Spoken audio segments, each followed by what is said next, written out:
All right, it's your boy Macau.atlnk, Night Kids Media. Then Sharp. Oh, I thought you were going to introduce me. I thought you were going to introduce me. Nah, bro. Okay, you but can talk. You already know who I am. I'm Sean. ATLNK. Cleanest Z in Atlanta. Oh, shit. They know who I am. Boy, if you don't get Oh, my God. But, all right, y'all. So today we're going to be talking about the first, more so 5 things to know before you buy your first project car. Because I see a lot of people, I mean, at least in Atlanta, it's pretty rough. Like, I mean, people just be copping shit boxes left and right. Yep. And, I mean, I have a couple shit boxes. I have 2 shit boxes. That's correct. And, 3. What? Uh-huh. Oh, easy. No. Okay, so I have a 2021 Corolla. That's my daily. It's a perfect car. It actually has AC, Apple CarPlay. So, you know, okay. Yeah. What do you I got? have a 2013 370Z, and then I have a 1990 300ZX. Yeah, nice.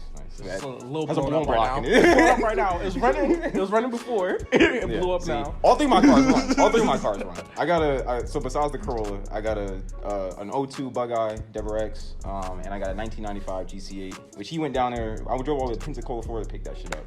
So, man, But your project car, it's okay if it's not running right now. Yeah, it's running eventually. Well, believe it runs. I just got to jump it. And it turns on. The transmission's going to blow up. Yeah. So, literally, the shit's skipping gears. And, Yeah, let's get it. Okay, so we'll get into it. yeah. So, number 1. Yeah. So number 1 is realize that you are going to be making a financial mistake. A huge one. A huge mistake. Like, just example. So I bought, I'm just telling you up front how much I bought my Deborah X for. I bought it for $3,100. I work at a dealership or like that, so I bought it from a dealership or like that. I mean, the guy, it was sitting for 4 years, yada, like that. But I bought it for $3,100. I have hands down invested probably at least $3 or $4 grand over what I have even paid for that car.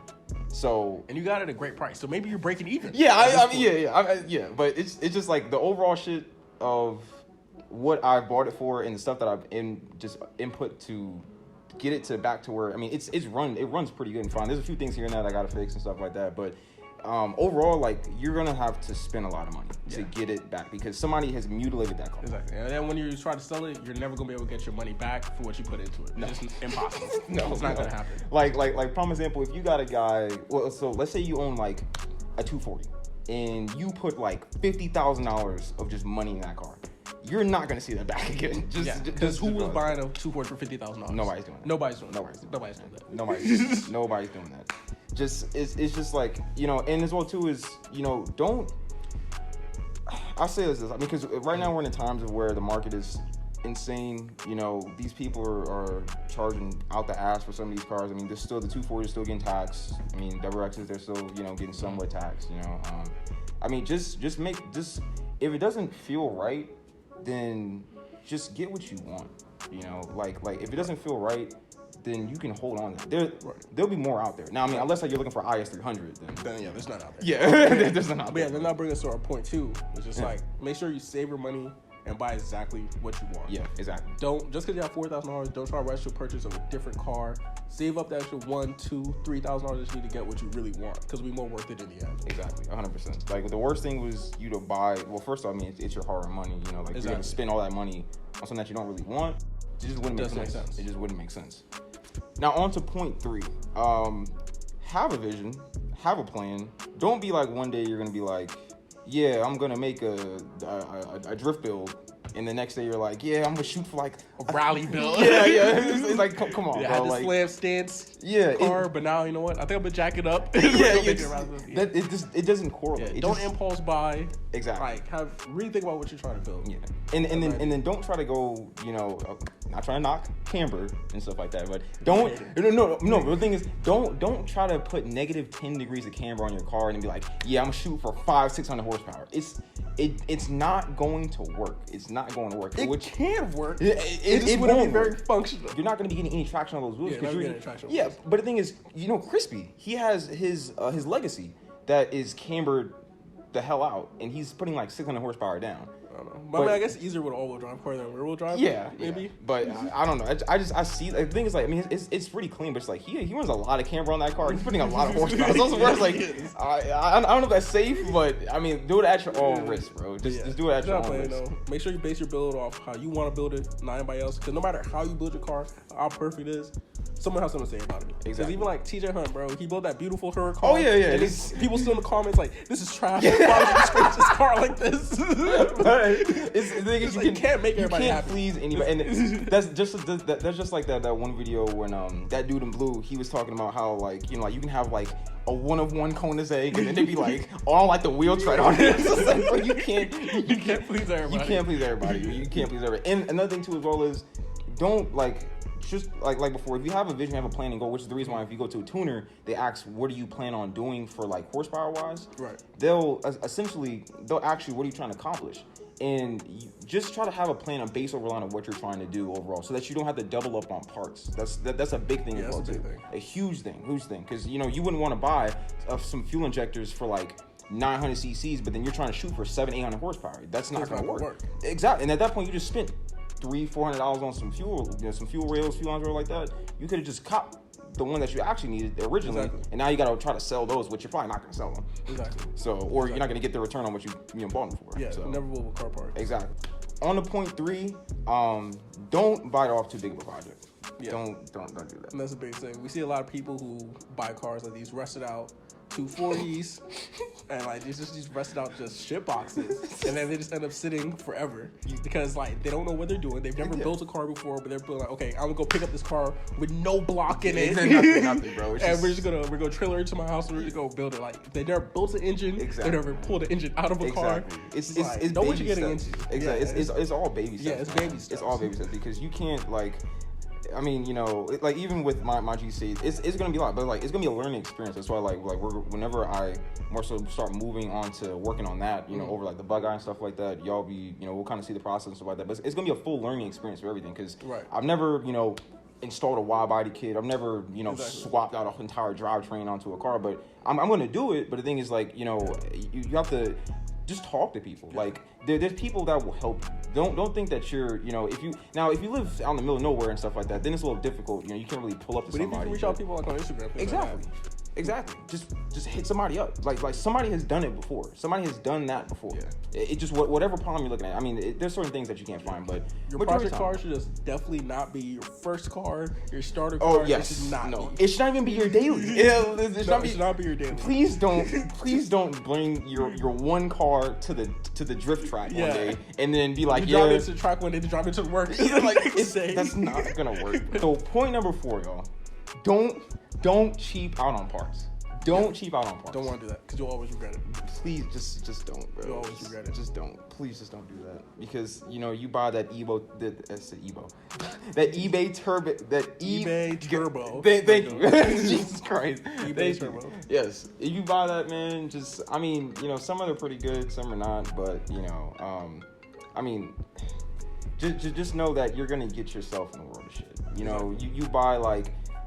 And as well too, just don't buy pointless things. Not saying everything is like Ricer and stuff like that or like that. I feel like that word is outplayed a lot too as well. Right. Which I feel like as the car community grows and develops over the years, we're kind of getting away from that. But at the same time, it's still a pretty big thing. But if you see that your drive shaft needs attention, and you're looking at putting on like a new damn sub in your car, like maybe not. Really, just prioritize things. Just prioritize things, and don't go cheap, man. Yeah, if you're 1998 300ZX that has original brakes on it, but you're thinking about buying a giant wing for it, like just really try to the priorities are all wrong, bro. What you need to get done first. You got to just do the baseline stuff, man. Right. Just do the baseline stuff. Exactly.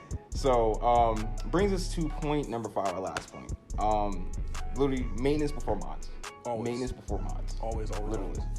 But when I first got my Double X, there was I had, oh my god, I'm pretty sure you remember the fucking Yeah. list of shit I had going on with that car. But Ton of shit. I thought I had a boost leak, but it was actually need to get my coils pack and my spark plugs done. I had a lot of play in my shifter. I had to get the shifter linkage done. Oh yeah, you did. Yeah, it was. Yeah, come on, this shit used to be lit. Like, you just Bro, slap it literally, around. I used to literally have it in first gear. I can move all the way down to Yeah. like the end of the fifth gear. Like, it was- Flaccid shifter. Yeah. Just slap it around. bro, chill. But yeah, literally, there's so much wrong with that car. But then that- imagine if you're just like, yeah, you know what? I'm gonna go ahead and get this precision turbo and put it in my car. Exactly. And it just would have blown the it would have whole transmission thing, up. the whole that. I mean, just everything. Like, and then there was like, of course, I have like oil consumption problems. I mean, I still have that stuff, but literally, I just took my car over to Subaru. I had to get some stuff done over like that, and they give me a whole list of stuff I need to do. It's like a rack and pinion, and I got a turbo oil drain plug thing I got to do. It's just there's stuff. Just try to get that stuff done because before you start tossing a lot of money at that car, you don't. I mean, the thing is, you can always buy a new engine, but do you really want to do that? You Do don't. you really want to buy a new engine? Like When you just bought the car too. Exactly. So yeah, usually when you buy that car, even before you buy it, if you can, you need to take it to a shop. Yeah. Go ahead and get an inspection done on it, a little PDI. Something. Know what you gotta do. And it's okay if it has problems. Like every car's gonna have problems. Oh yeah, especially of course. cars, these older cars that we're getting into, there's gonna be something wrong. Yeah, exactly. It's better for you to know ahead of time what you're getting into. And just remember, if you're buying a 300 ZX, I'm just saying this. I pray for your sanity because That's the worst engine to work on, man. That and on top of that, they're just the amount of like electronic shit that just can go wrong in that car. Everywhere. It's all bad. Just wires everywhere. Everywhere going across the engine. No, going across because the engine bay, just all bad. because honestly, for that time, and that's what made that car so awesome. It was ahead of its time, bro. Nissan, honestly, and I'm excited for the 400 ZX as well too, y'all. But Nissan has always delivered a great quality performance car. I can say that hands down. Even though the shit I talk on Nissan sometimes, and the shit talk about Subaru all the time, Nissan puts quality products out. I can hands down say, even though I don't own a Nissan, I plan on owning one in the future. But it's just overall, just all those things we listed. Just do that before you buy your project car, man. When you get it or before you just have that in mind. Just keep it in mind.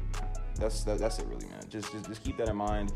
And once again, I mean, it's all learning experience too as well. Just like another takeover of the whole thing. It's just like you're gonna learn as you go, and like before, it's all baby steps and stuff like that. But reach out to anybody you can, literally all the time. There's always somebody that can help you, no matter where you're at and stuff like that. I mean, even if it's something simple as just like I don't know how to do my brakes, like, bro. It's not a stupid question. Yeah. It's common. Like it took me like a week to finally do my whole entire brake setup. Like YouTube saved you. Yeah, exactly. We built my 350 entirely off YouTube. Exactly. That car was a piece of shit. we built it from the ground up. Oh man, we learned everything just from. Yeah, no, literally, that's all you gotta do. Exactly. Yeah, I mean, just like of course YouTube and just anything else like that. Just ask around, man, because somebody can help you. Yeah, someone can help you. Somebody can help you all the time, man. And that's just what we're closing out at, yo. Yeah. Definitely. And then just remember, it's not a project car if you never work on it. Exactly. That's just jack stands for a whole year, bro. Like, not a project. Come on, man. Come on, man. And it's funny because usually a lot of times with people, they'll usually have that one or two problem that is relatively easy to fix. But the thing is, I know sometimes we get wrapped up and stuff like that with life. I mean, we just move ahead. Yeah, exactly. Okay, we're done this car, we're on the next car. Yeah, exactly. Yeah, and just as well too. I mean, not to add in another point, but the thing is, like, don't try to get too many projects at one time, which I've kind of fell into a little bit. But not. We'll say that's a bonus point because that's definitely something. Yeah. Don't get too many.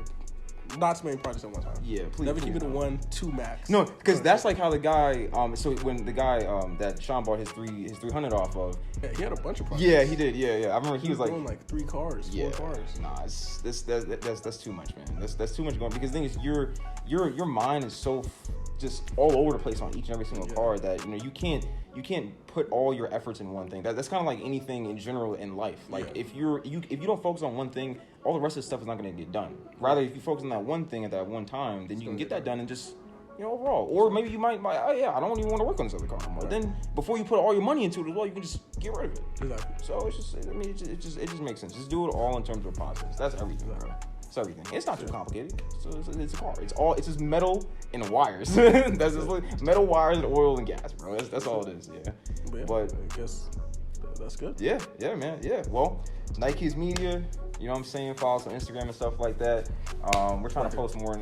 Like kiss Oh me. yeah, oh, yeah. Yeah, I remember that Yeah, shit. like right here. Yeah, bro. But yeah, man, we're gonna be posting a lot more and stuff like that. I know we've been kind of sleeping on the channel here and there. We just got a lot of we're stuff gonna go we're building up. But yeah.